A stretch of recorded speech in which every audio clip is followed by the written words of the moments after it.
कुठला संघ होता तो संघ उपस्थित नाही झाला, त्यामुळे वाघिलेवाडा संघाला बोलवण्यात आलं आणि आल्यानंतर त्याने डायरेक्ट फायनल मध्ये झेप घेतली.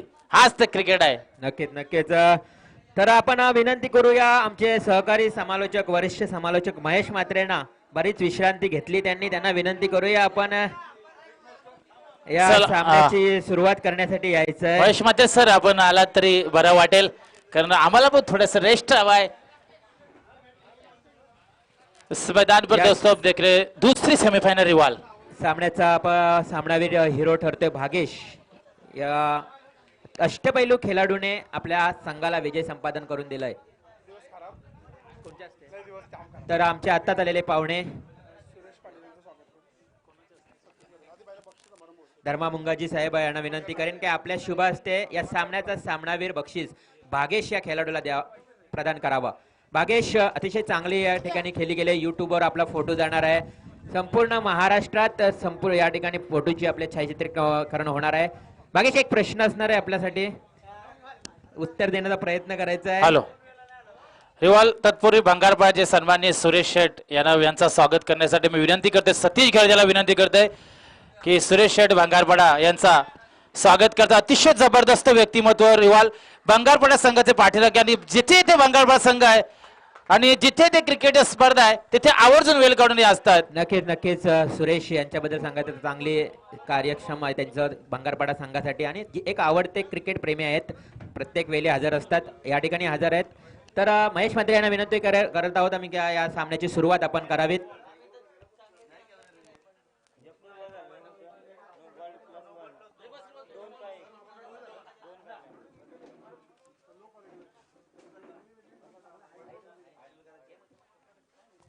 त्याचबरोबर आमचे सर्वांचे लाडके अजून एक क्रीडाप्रेमी आहेत मित्रांनो, नानशी विभागीय ग्रुप ग्रामपंचायत उपसरपंच वैभव पाटील यांनाही आम्ही आमंत्रित करतोय की आपण आमचा प्रेमाचा पुष्पगुच्छ सतीश घरत आयोजक यांच्या शुभ हस्ते आपण देणार आहेत, ते त्यांचा स्वीकार करावा आणि आपल्याला नक्कीच पुष्पगुच्छ देऊन त्यांना सन्मानित करण्यात येत आहे.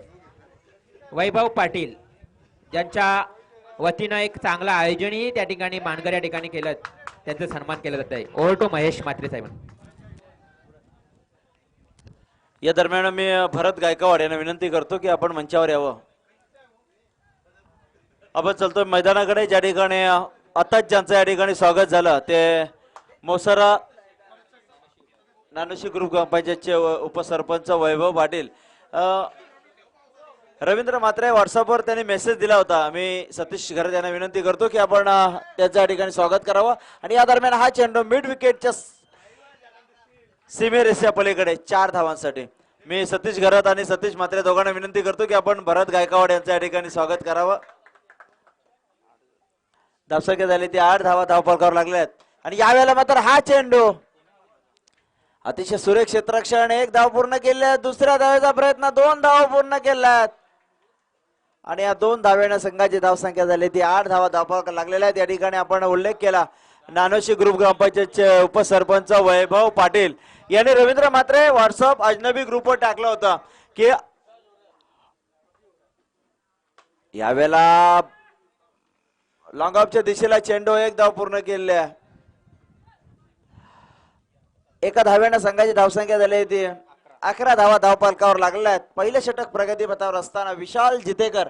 रवींद्र, आपण विशाल जितेकर या गोलंदाजाचं जर वैशिष्ट्य बघितलं तर आतापर्यंत सर्वात यशस्वी गोलंदाज या विठ्ठल रखमाई मैदानावर कोण असेल तर तो विशाल जितेकर. रवींद्र, काय म्हणशील याबद्दल?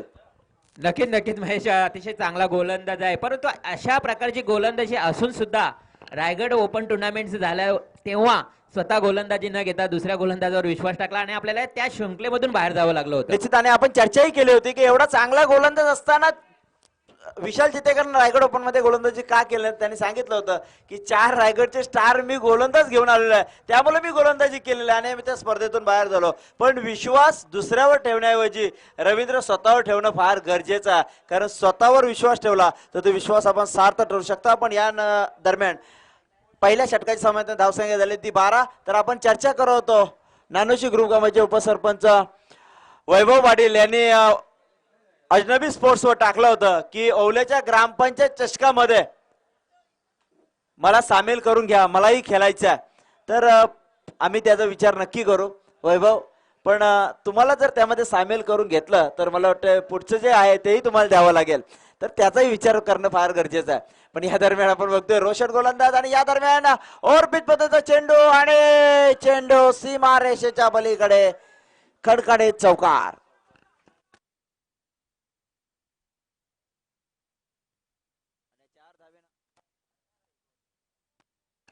हॅलो. आणि 4 धावेनं संघाची धावसंख्या झाली ती 16 धावा. धावफलकावर लागले. जबरदस्त चुरशीची लढत या ठिकाणी बघायला मिळणार. पण यावेळेला मात्र निर्धाव चेंडू. आपण जर बघितलं ललित या फलंदाज मित्रांनो 40+ मध्ये खेळणारा हा खेळाडू, त्याची फिटनेस बघा. या नवीन मुलांना रवींद्र आपण मगासपासून तेच सांगावतो की या खेळाडूची फिटनेस बघा. आतापर्यंत 40+ मध्ये खेळतोय आणि जबरदस्त फलंदाजी मैदानावर करतोय. त्यांचे मित्र जगदीश दापोलकर पंचांच्या भूमिकेमध्ये आहेत. आता त्याने दुसरं कुठलंच काम राहिलं ना आजच्या दिवसामध्ये, कारण अजनबी संघ परास्त झाला. Leg umpire. पण यावेळेला मात्र शॉर्ट चेंडू. चेंडू सीमा रेषेच्या पलीकडे 6 धावांसाठी आणि या 6 धावेनं संघाची धावसंख्या झाली आहे 22 धावा. धावफलकावर रवींद्र 2 अंपायर्स आहेत, जगदीश दापोलकर आणि पावा, जो विठ्ठल रखमाईच्या रूपामध्ये दिसतोय. कमरेवर हात देऊन थाकलाय तो, कारण त्याला माहित आहे अजनबी संघ या स्पर्धेतून बाहेर झाला. दुसरं आता कामच उरलं नाही, त्यामुळे अंपायरच्या भूमिकामध्ये आहेत ते. रवींद्र काय म्हणशील? नक्कीच नक्कीच चांगली संधी देणे गरजेचं होतं पावाला, परंतु संधी मिळाली नाही. डावखुरा गोलंदाज असताना त्या सामना परास्त झाला. परंतु या ठिकाणी सामना जो चालू आहे तो मुलेकण संघाचा बघितला तर महेश मोठी धावसंख्या जमवावी लागेल, कारण समोरचा संघ दापोली ज्या संघामध्ये फलंदाजांची भरणा जास्त आहे, चांगले चांगले दिग्गज फलंदाज आहेत त्या संघामध्ये, त्यामुळे जास्तीत जास्त धावांचा टार्गेट ठेवावाच लागेल महेश. निश्चित निश्चित, कारण आपण जर बघितलं तर जीवित हा फलंदाज 1-2 वर्षाचा विचार केला तर उरणमध्ये सर्वात जास्त फर्मात असणारा हा खेळाडू आहे की ज्याने बरीच मैदानं गाजवली होती. पण यावेळेला आपल्या गावाकडून खेळताना दिसतोय. नॉन स्ट्राईकला तर स्ट्राईकला ललित आणि एका धाव्यानं संघाची धावसंख्या झाली आहे ती 23 धावा धावफलकावर लागल्यात. दुसरं षटक प्रगती पथावर आहे. धावसंख्या मोठी धावसंख्या रवींद्र उभारी लागेल ती मुलेकण संघाला, कारण दापोली संघामध्ये मास्टर माइंड रायगडचा यशस्वी संघनायक विशाल जितेकर आहे, विश्वजित आहे, अभय. आणि यावेळेला चेंडू फाईन लेगच्या दिशेला. 1 धाव पूर्ण केली आहे. दुसऱ्या धावेचा प्रयत्न. 2 धावा पूर्ण केल्यात आणि या 2 धावेनं संघाची धावसंख्या झाली ती 25 धावा धावफलकावर लागल्यात. 2 षटकाच्या समाप्तीनंतर धावसंख्या झाली ती 25 धावा धावफलकावर लागल्यात.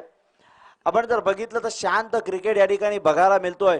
दुपारी जो उत्साह होता, जे प्रेक्षक होते ते आता कुठेतरी कमी होत ना दिसत आहेत, कारण जे जे संघ हरले रवींद्र त्यांचे पाठीराखे आणि ते खेळाडू मैदान सोडून गेलेले आहेत.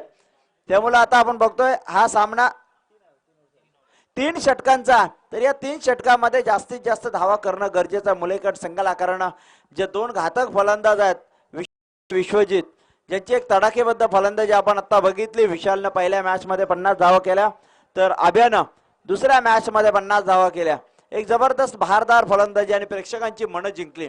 आजच्या खेळाचे बरेच वैशिष्ट्य जर बघितलं तर विशाल जितेकर 50, अभयनं 50 केल्या, जीवितनं 50 केल्या, प्रमोद घरतनं 46 धावा केल्या. 45 जीवितनं. पण यावेळेला शॉर्ट चेंडू पूल केलाय, खणखणीत षटकार. या ठिकाणी जबरदस्त फलंदाजी. मी सांगितलं मित्रांनो 2 वर्षापूर्वीचा जर काल बघितला तर उरण तालुक्यामध्ये बरेच स्टार खेळाडू आहेत, पण या स्टार खेळाडूमध्ये सर्वात जास्त फर्मात जर कुठला खेळाडू असेल तर तो फलंदाज जीवित, जो सध्या स्वतःच्या गाव या मुलेखंड कडून खेळताना दिसतोय. एक जबरदस्त फलंदाज, हार्ड हिटर फलंदाज म्हणजे ज्याची ओळख आहे. आणि यावेळेला मात्र बॅक टू बॅक दुसरा षटकार. या ठिकाणी गोलंदाज ऋषीची धुलाई करताना दिसतोय. फलंदाज जीवित एक जबरदस्त या ठिकाणी फलंदाजी आपल्याला बघायला मिळतोय. ज्या फलंदाजीची गरज आहे प्रेक्षकांना ती फलंदाजी या ठिकाणी मुलेखंड संघ करताना दिसतोय. या 12 धाव्यानं संघाची धावसंख्या झाली ती 37 धावा धावफलकावर लागल्या. तिसरं षटक, शेवटचं षटक, आणि शेवटच्या षटकातले फक्त 2 चेंडू संपलेत. बॅक टू बॅक 2 षटकार मारले जीवितनं. शेवटचे 4 चेंडू शिल्लक आहेत. किती धावा कुठून काढतोय फलंदाज जीवित. यावेळेला हा चेंडू एक्स्ट्रा कव्हरच्या दिशेला. 2 धावा पूर्ण केलेल्या आहेत आणि या 2 धाव्यानं संघाची धावसंख्या झाली ती 39 धावा. धाव पालकावर लागल्यात. अतिशय जबरदस्त क्रिकेट या ठिकाणी आपल्याला बघायला मिळतोय. 39 धावा धाव पालकावर लागल्या. तर मुलेकंड संघ टॉस हारल्यानंतर प्रथम फलंदाजी करताना मैदानावर फुलटॉ चेंडू चेंडू सीमारेच्या पलीकडे खणखणीत षटकार. जीवित हा फलंदाज आपल्या वैयक्तिक 35 या धाव संख्येवर खेळतोय, ज्यामध्ये उत्तुंग असे 4 खणखणीत षटकार, 1 चौकार. 4 षटकारांशी वैयक्तिक 35 या धाव संख्येवर खेळतोय, तर संघाला पोहोचवतोय 45 या धाव संख्येवर. आणि यावेळेला मात्र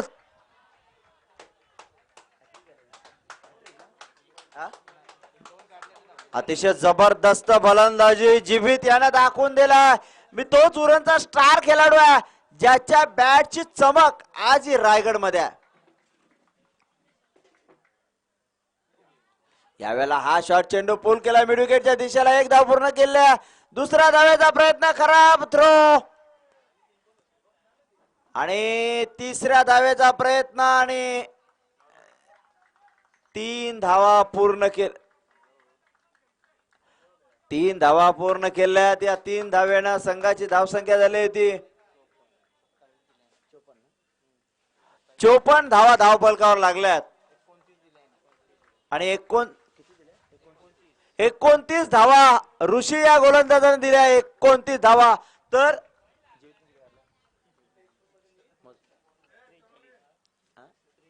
तर जीवित हा फलंदाज 5 षटकारांनी 1 चौकारांशी 43 धावा करतोय. जोरदार टाळ्या जीवित या फलंदाजासाठी. 14 चेंडू मध्ये 43 धावांची बहारदार खेळी केली. जीवित या फलंदाजांना खरोखर वाखाणण्याजोगी फलंदाजी केली आहे. जो सन्मानजनक स्कोर पाहिजे होता तो सन्मानजनक स्कोर या ठिकाणी मुलेगंड संघानं काढलाय. कारण त्यांना माहित आहे त्यांच्या समोर जे आहेत ते दिग्गज फलंदाज आहेत, विशाल जितेकर आणि विश्वजित. पहिल्या सामन्यामध्ये जीवित या फलंदाजानं 16 चेंडू मध्ये 45 धावा कुठून काढल्या होत्या, तर आता त्यानं 14 चेंडू मध्ये 43 धावा कुठून काढल्या. एक जबरदस्त फलंदाजी. आणि या ठिकाणी आमचे अजनबी संघाचे जे खेळाडू आहेत त्यांना मागणी आलेली आहे, कारण फिल्डिंगच्या रूपामध्ये या ठिकाणी त्यांना मैदानामध्ये जायचा. तर ज्यांचं नाव आहे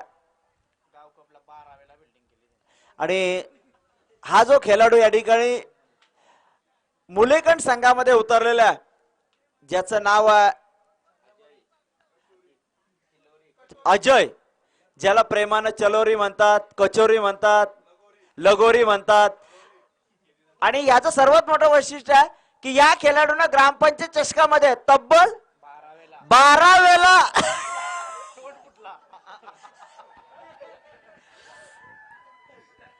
या खेळाडूनं ग्रामपंचायत चषकामध्ये तब्बल 12 वेळा फिल्डिंग केली आहे. 12 सामन्यामध्ये, 12 संघामध्ये 12 संघामध्ये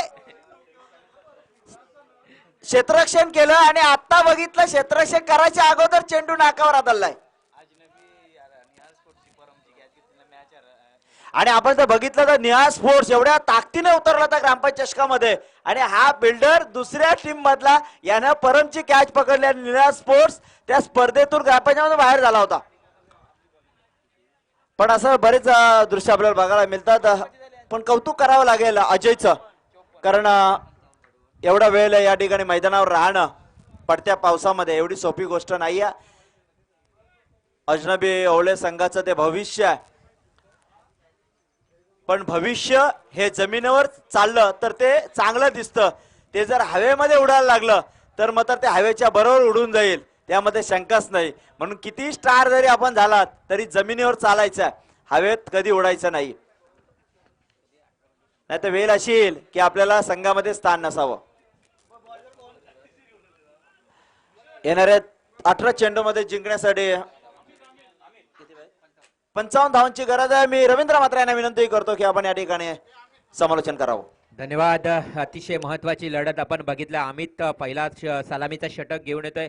अतिशय महत्वाची महेश लढत असणार आहे दोन्ही संघाकरता, कारण दिवसभरचं जे कमवलेलं जे केलेली मेहनत या ठिकाणी एका सामन्यामध्ये फुकट जाऊ शकते. तर हा सामना दोन्ही संघांसाठी अतिशय महत्वाचा असणार आहे मित्रांनो. याच्याकडे लक्ष देणे फार गरजेचं आहे. पाहूया सेमीफायनलचा सामना, ज्या सामन्यामध्ये 18 चेंडू आणि 55 धावांची गरज असताना पहिल्या चेंडूवर काढलेली एक धाव स्ट्राईकला येतोय. एक यशस्वी फलंदाज आजच्या दिवसातला तो म्हणजे विश्वजित उर्फ अभ्या. अभ्यानं दाखवला एक पहिलाच चेंडूचा समाचार घेतला 6 धावांसाठी ह्यूज सक्सेस मी म्हणेल. हा सर्वात लांब षटकार पाहायला मिळतो विश्वजित त्याच्या बॅट मधून. अतिशय चांगला फलंदाज आहे. मी म्हणेन की या फलंदाजाने आतापर्यंत तिसऱ्या पंचांची मागणी करण्यात आलेली आहे. अमित या गोलंदाजावर आक्षेप घेतलेला आहे.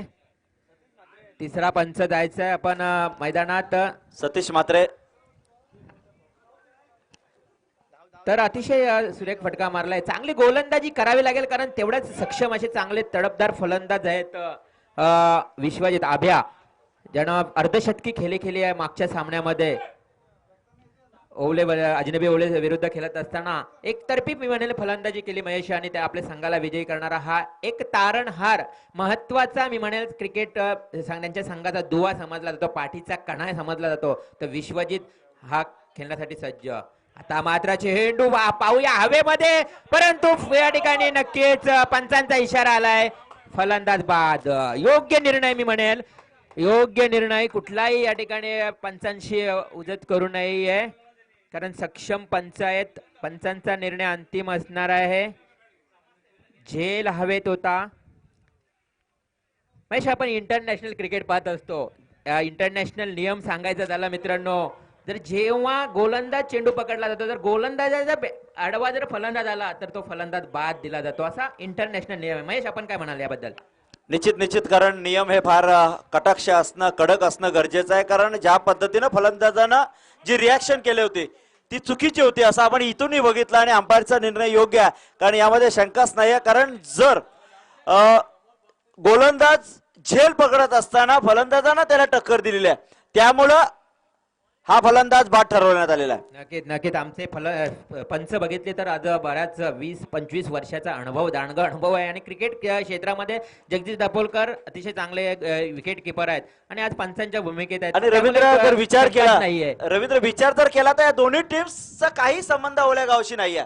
महत्वाचं म्हणजे फक्त जरी मित्र असले तरी मैदानामध्ये क्रिकेट फक्त चांगला व्हावं हीच आपली अपेक्षा असते, आणि त्याच उद्देशाने या ठिकाणी अंपायर्सने हा निर्णय दिलाय. रवींद्र, योग्य निर्णय. आपण म्हटलं सर्व तमाम क्रीडा रसिक ही पाहत आहेत हा सामना, की आपण खेळाडू वृत्ती दाखवायची मैदानात, नेहमी चांगला खेळ करण्याचा प्रयत्न. आपल्याकडे चांगला केला असतो महेश म्हात्रे, याबद्दल हा मुद्दाही आपण छेडणार आहोत थोड्या वेळाने. तर हा चेंडू जातोय निर्धाव. सुरेख चेंडू मी म्हणेल. अमित यानं वापसी केली. पहिला षटकार विश्वजितने मारल्यानंतर मी म्हणेन चांगले गोलंदाजी करण्यास सुरुवात केली आहे. तो गोलंदाज अमित या गोलंदाजानं 55 धावांची गरज असताना धावफलकावर धावा लागल्या आहेत 7. एक बाद 7 पायाचा जोरदार अफेल, परंतु चेंडू पॅडला नक्कीच लागून गेला. इथूनही दिसलंय फलंदाज, परंतु तो महेश प्रेशर टाकण्याचा प्रयत्न करतात पंचावर, पण आमचे सक्षम पंच आहेत. कुठल्याही प्रकारचा अंडर प्रेशर मध्ये ते निर्णय देणार नाहीये. निर्धाव चेंडू जातोय. धावफलकावर धावा लागल्यात फक्त 7 या षटकातील. पुढचा चेंडू मात्र विशाल जतर पुढे येऊन मारण्याचा प्रयत्न करतो. चेंडू जाते लॉंग ऑफच्या दिशेनं. एक धावेसाठी एक धाव मिळते संघाला, एक धाव मिळते विशाल जितेकरला. एकूण धावसंख्येत भर पडली. धावफलकावर धावा लागल्या आहेत 8. महेश मात्र आपण म्हटलं मगाशी क्रिकेट खेळाडू कसा असावा. आपल्याकडे खेळ भरपूर चांगला आहे, आपल्याकडे क्रिकेट वृत्ती चांगली आहे, परंतु आपला स्वभाव. षटक संपलाय. पंचाने नोंद घ्यायची. आमचे षटक संपलेलं आहे. अतिशय सक्षम आहेत, चांगले स्कोरर. गुणपाल गायकवाडचा या ठिकाणी कौतुक करावं तेवढं कमीच आहे महेश, कारण सकाळपासून अतिशय चांगली स्कोरिंग करतोय. आणि रवींद्र, आपण जर बघितलं तर क्रिकेट बद्दल रायगड टेनिस क्रिकेट बरीच चर्चा चालली होती. संतोष म्हात्रे होता, मी होतो त्या चर्चेमध्ये, स्वतः विशाल जितेकर होता, आणि बरेच चर्चा चालली होती की एवढ्या नाईट टुर्नामेंट्स मारल्या, एवढ्या डे टुर्नामेंट्स आम्ही जिंकलेलो आहोत, पण पैसे बॅलन्स नाही आहेत. याचं कारण असं आहे की कॉम्प्रोची जी पद्धत आहे ती एवढी चुकीची आहे की त्यामुळे खेळाडूंना काहीच शिल्लक राहत नाही. म्हणून मी सांगितलं की महेश म्हात्रेंचा फॉर्म्युला तयार केला, तो जर तुम्ही क्रिकेटमध्ये वापरला तर सर्व खेळाडूंना चांगला मोबदला मिळू शकतो. कारण मी सांगितलं, जर पहिला राऊंड मारला तर तुम्ही क्वार्टर फायनल एंट्रीची कॉम्प्रो करा आणि सेकंड राऊंडला सिमीच्या अगोदर सिमीला जर ज्यावेळेला तुम्ही दुसरा राऊंड असेल त्यावेळेला तुम्ही सेकंड एंट्रीची कॉम्प्रो करा, तुम्हाला भरपूर पैसे राहतील. तर संतोष म्हात्रे यांना सांगितलं, आपण रायगड जिल्हा ग्रामीणचे अध्यक्ष आहात, आपण टेनिस क्रिकेट सुरू व्हायच्या अगोदर एक मीटिंग लावा आणि त्यामध्ये नियमेली बनवू. पण यामध्ये मात्र जबरदस्त फिल्डिंग, खरोखर वाखाणण्याजोगे क्षेत्ररक्षण या ठिकाणी आपण बघतोय. आणि यावेळेला मात्र 2 धावा आणि या 2 धाव्याने संघाची धावसंख्या झाली ती. तर संतोष म्हात्रेंना रवींद्र सांगितलंय की टेनिस क्रिकेट चालू व्हायच्या अगोदर मीटिंग लावली जाईल आणि त्या मीटिंगला सर्व खेळाडू, सर्व संगणक हजर राहायचा. रवींद्र नक्कीच नियम असणे फार गरजेचे आहे. दुसरं षटक चालू, दुसऱ्या षटकातील दुसरा चेंडू, तिसऱ्या पण नाही ना, ओके, दुसऱ्या षटकातील पुढचा चेंडू धावफलकावर धावा पाहायला मिळत आहेत 10 धावसंख्या दापोली वर्सेस दुतुम. आता मात्र विशाल जितेकरने लॉंग ऑन मिड विकेटच्या दिशेने मारायला उत्तुंग षटकार आणि या षटकाराच्या साह्यानं एकूण धावसंख्या धावफलकावर लागली आहे ती म्हणजे 16 धावसंख्या धावफलकावर. महेश, आपण योग्य असे म्हटलंय की नियम, क्रिकेटला नियम आणि कुठेतरी या ठिकाणी शिस्त असणे फार गरजेचं आहे आणि नियम नक्कीच 2017 मध्ये अतिशय कडक असावेत, या पण नक्कीच अपेक्षा करूया. वलया मैदानाकडे 16 धावा धावफलकावर लागले आहेत. दुसऱ्या षटकातील पुढचा चेंडू विशाल जितेकरने आता मात्र मारलेला हा डोडा आउट, दुसरा त्याच दिशेनं उत्तुंग षटकार. रवींद्र, आपण नेहमी होतं क्रिकेटमध्ये एक चुकी आपल्याला स्पर्धेतून बाहेर नेऊ शकतो किंवा त्या सामन्यातून बाहेर नेऊ शकतो. आपण बघितलं, फिल्डरने एक चुकी केली आणि स्ट्राईक रोटेट झाला, स्ट्राईक विशाल जितेकरला भेटला आणि बॅक टू बॅक 2 षटकार मारले विशालला. यालाच क्रिकेट म्हणतात रवींद्र. 22 धावा धावफलकावर लागलेत. बघितलं, स्ट्राईक रोटेशनचा फायदा घेतला विशाल जितेकरने. पाहूया, गेल बाद होण्याची शक्यता, अमितने केलेली चुकी, मी म्हणेल तर कॅच नाही तर अमित तू मॅच सोडले हे म्हणणं वावगं ठरणार नाही. विशाल जितेकर सारख्या खेळाडूच्या झेल भूमीला दान करणे मी म्हणेल अपयशाचं कारण असेल. 4 धावा मिळाल्या धावफलकावर, 26 धावा लागताना दिसत आहेत. स्ट्राईक रोटेशनचा फायदा उचलताना दिसतोय विशाल जितेकर. मागाशी असंच झालं होतं, परंतु चेंडू सोडतोय विशाल जितेकर. ऑफ स्टंपला चेंडू, या चेंडूवर पाहूया, 1 धाव पळून काढली आहे बाईच्या स्वरूपात. पंच आमच्या दिशेने वळतायत. स्क्वायर चेंडू 1+1, एकूण धावा धावफलकावर पाहायला मिळत आहेत त्या म्हणजे 28. 55 धावांचा डोंगर समोर ठेवला असताना 3 षटकामध्ये 28 धावा धावफलकावर लागली आहेत. अमितने केलेली चुकी ही महाग ठरू शकते, कारण विशाल जितेकर जोपर्यंत विकेटवर आहे तोपर्यंत मी म्हणेन दापोली संघ सुरक्षित. प्रशांत कांबळे यांनी मारलेला हा फटका 1 धावेसाठी. विशाल मात्र स्ट्राईक कंटिन्यू घेत राहणारच. 1 धाव मिळाली, एका धावेने 29 वर जाऊन संघ पोहोचलाय. 55 धावांची गरज आहे. दुसरं षटक चालू, दुसऱ्या षटकातील शेवटचा चेंडू. 7 चेंडू आणि 26 धावांची गरज. हा चेंडू अतिशय महत्वाचा असणार आहे दोन्ही संघाकरता. फुलटॉस चेंडू, फायदा घेता आला नाही कारण ऑफ स्टंपला फुलटॉस चेंडू होता. विशाल जितेकरने स्ट्राईक स्वतः घेतले. समीकरण मात्र आता येणारे 6 चेंडू आणि 26 धावांची गरज. 6 चेंडू 26 धावांची गरज. पाहूया मुलेखंड संघ, महेश माते मुलेखंड संघाला मिळालेली बाय. या मैदानावर विक्रम केलाय या संघानं, क्षमा असावी. या ठिकाणी 25 धावांची गरज. स्कोरिंग मध्ये थोडी या ठिकाणी मिसअंडरस्टँडिंग होत आहे. 6 चेंडू 25 धावांची गरज. तिसऱ्यांदा मिळालेली बाय मिळालेला संघ आणि 2 वेळा या फायनलचा दावेदार ठरणारा मुलेकण संघ. बघूया तिसऱ्यांदा या मैदानावर यशस्वी होतोय की नाही. या चषकावर तंटामुक्ती अध्यक्ष आणि सरपंच चषक असं हे आयोजन, या चषकावर कोण नाव कोरणार हे येणारा वेळ सांगणार आहे. नक्कीच तमाम क्रीडा रसिकांच्या मनात ही शंका निर्माण झाली असेल, कारण येणारे 6 चेंडू आणि 25 धावांची गरज. 6 चेंडू 25 धावांची गरज असताना बघूया गोलंदाज देतोय ललित, एक अनुभवी गोलंदाज ज्याने 40+ मध्ये ही या ठिकाणी चांगली कामगिरी केली तोच पाहूया कशा प्रकारची गोलंदाजी करतोय, कारण विशाल सारखा फलंदाज या ठिकाणी हजर आहे, अजूनही उपस्थित आहे.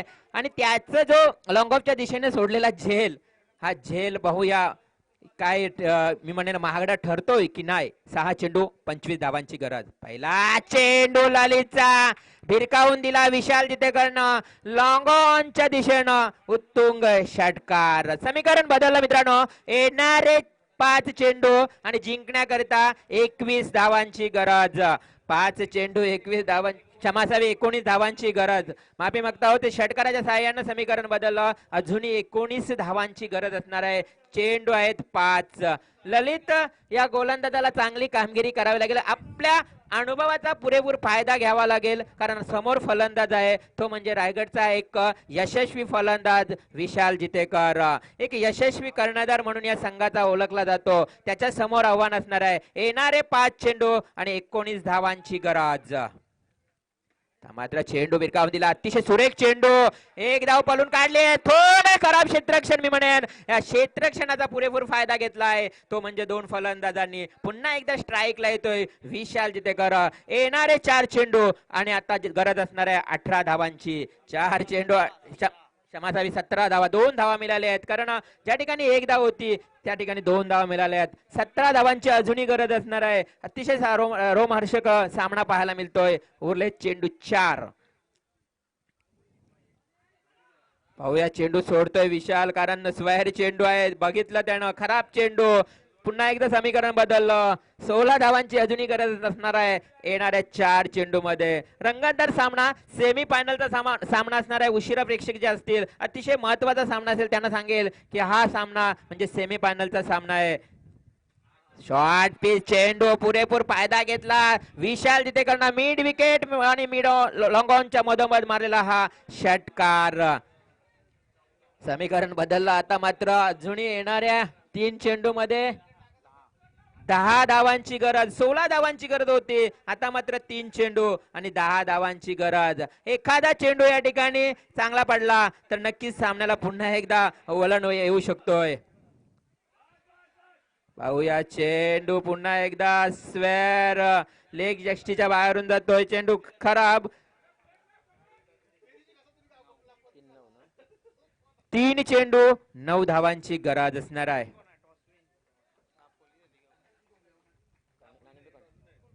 3 चेंडू 9 धावांची गरज. पाहूया आता मात्र सुरेख चेंडू होता. क्षेत्ररक्षक कशा प्रकारची कामगिरी करते पाहूया. फलंदाज बाद होण्याची शक्यता आणि विशाल जितेकर बाद.